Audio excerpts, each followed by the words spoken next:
కింది వాటిలో ఏ నేరానికి సంబంధించింది?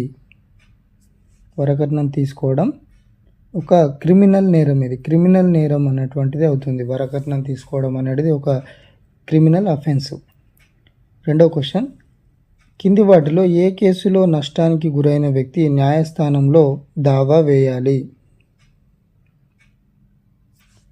2. పౌర చట్టం. మూడో క్వశ్చన్, పోలీస్ స్టేషన్లో ఫిర్యాదు చేయడంలో